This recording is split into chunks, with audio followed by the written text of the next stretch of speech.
27 декабря этого года МЧС России исполняется 25 лет. В рамках проведения юбилейной даты по всей России объявлена акция «25 добрых дел». Как проходит акция в Ленске, смотрите в сюжете Светланы Балеевой. В рамках акции «25 добрых дел» сотрудниками МЧС проводятся различные мероприятия. Так, совсем недавно в Ленске были проведены соревнования по гражданской обороне среди подразделений 2-го отряда противопожарной службы, организованные для школьников. Добрые дела сотрудниками МЧС продолжаются. Вчера было организовано мероприятие в коррекционной школе, целью которого стало ознакомление ребят с основами безопасности при возникновении чрезвычайных ситуаций.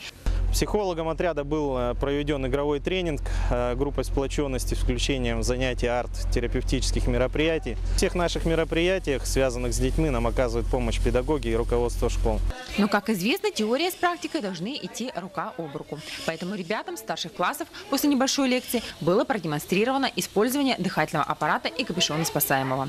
На этом мероприятие не закончилось. Сотрудники МЧС позаботились о его зрелищности, использовав главный фетиш не только всех мальчишек, но и, как выяснилось, многих девчонок. Во дворе школы ребят ждал пожарный автомобиль. По желанию каждый мог попрактиковаться в использовании рукава. Желающих оказалось немало. И каждый раз, выпуская струю под сильным напором, радости учеников не было предела.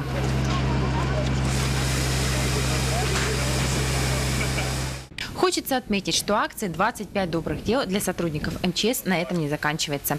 Также в ней могут принять участие все желающие, как предприятия города, так и все ленчане. Светлана Балеева, Алексей Семенов, НВК Саха, Ленск.